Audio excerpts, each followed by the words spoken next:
Diddy a wild dude if he was moving like that? Well, that's not only that. Even with the, I think his name, D, Dante Nash, one of the stylists, he testified too, brother. That Dante Nash testified, and he was one of the stylists, and he was talking about how all of them say how Diddy beat Cassie. He even jumped on Diddy's back, him and that girl Mia, to stop Diddy from beating Cassie. You understand? So at least he was one of the individuals you're trying to stop. And he made the testimony that he didn't even want to come. They had to subpoena him to come because he had love for Diddy. But he got on the stand and he told his truth. He told what he saw, what he heard, and what he did.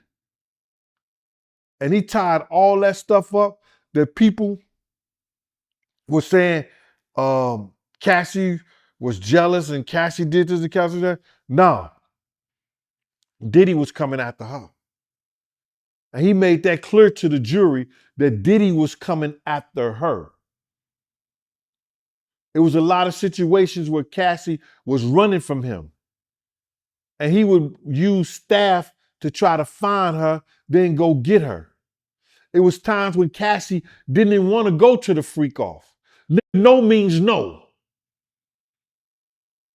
It was no telling him no. He would tell her, yo, I already spent this money. So you gonna do it.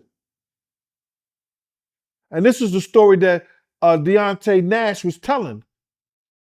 And this is a dude who had love for Diddy, was calling Diddy. Even after him and Cassie broke up and Andre Harrell died, he called him for that. Then who else died? Somebody else died, and he called him on that. He was staying in touch with Diddy. Tell him, yo, if you need anything, let me know, brother. Diddy was upset with him. Diddy said, yo, bro, that was foul. You should have told me that she was effing the trainer. And that was Cassie's husband. You understand? You should have told him. So, Diddy felt some kind of way with him on that one.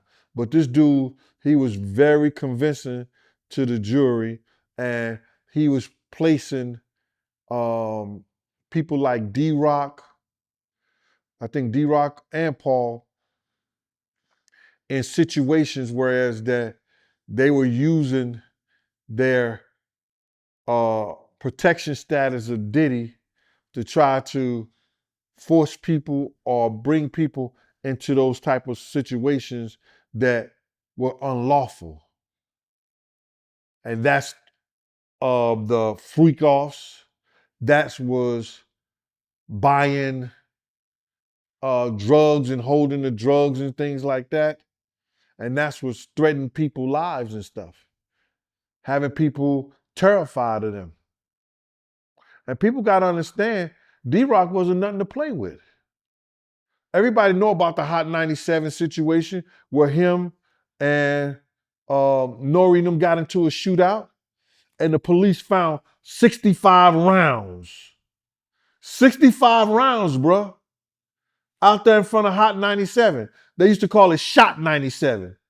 You know what I'm saying? Because all that situation, all that shit that happened out there. So now, you know what I'm saying? They know D-Rock was nothing to play with.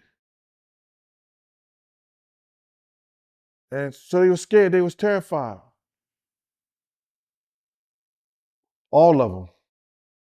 So this guy Deontay Nash, he knew that Cassie was sleeping with the trainer that Diddy hired. He knew of the relationship, and they didn't get into it on when he found out or when did he knew. No, but he was close to Cassie. And he just made the statement that Diddy was upset with him and say, brother, you could have told me that she was effing the trainer. Because at the same time that he was paying the trainer to train her, she messing with him, allegedly. But she was through with him. But he was still paying the trainer. Whether it was to train him, Cassie, or whoever, he was still on the payroll. Damn, and you don't think that's a little messed up? How's it messed up? So, as a man, he could sleep with Gina, Young Miami, Kim Porter, another chick, whoever the F he want to, and then Cassie supposed to wait on him. Cassie don't supposed to do nothing. Wait on his ass whoopings and his freak offs. That's all you saying that she's supposed to be good for, brother? How is that messed up? For you young folks, the grannies used to tell us what's good for the goose is good for the gander. You understand? You know what I'm saying? If a man could do it, a woman could do it. So she found her solitude in the trainer.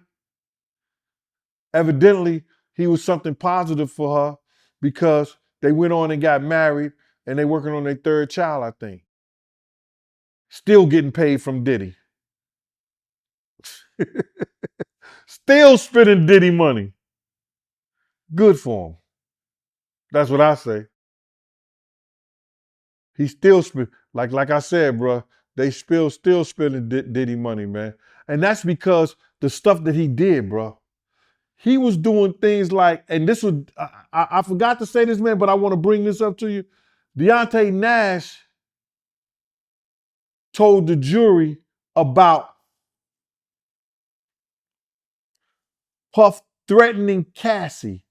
Like they was driving off. They was about to drive off. You understand? Leave. And they had the car, the truck, whatever, stop.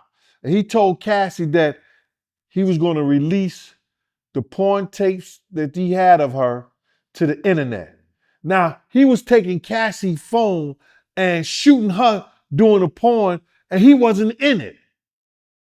He was doing shit like that, taking her phone, shooting the porn, her doing the porn with the dude, and she wasn't in it, and then taking it and transferring over to whatever, however y'all do that, copy, paste, whatever, or file this, file that. He was doing that. So he had all the tapes of her and then told her that he gonna send a copy to her mama's job, to her mama and her mama's job. Your brother is a bitch ass, a band, you know what I mean? And I'm gonna release this to the internet. And Deontay Nash let the jury know that Puff threatened her like that to keep her under siege to do the freak offs and stuff like that, even though she didn't want to anymore. How much damage do you think his testimony did to Diddy case? I think because Deontay Nash, first he didn't want to be there. He didn't want to come. He had to be subpoenaed. And that he was saying how much he still was cool and cared for Diddy, that he cared for Diddy, that his testimony at that point in time was probably one of the most damaging because he had no malice or no problem with Diddy. He just got in there and told his truth and told what he saw and told what he had. And then when when the defense tried to go at him, they couldn't break him on nothing. So him showing where the RICO come in at by the threats, by the criminal enterprise, holding things over there, using bodyguards, using other people, paying stuff with the bad boy money. That was a damaging testimony. I think his was probably, at this time, was probably one of the most damaging that I heard at that point.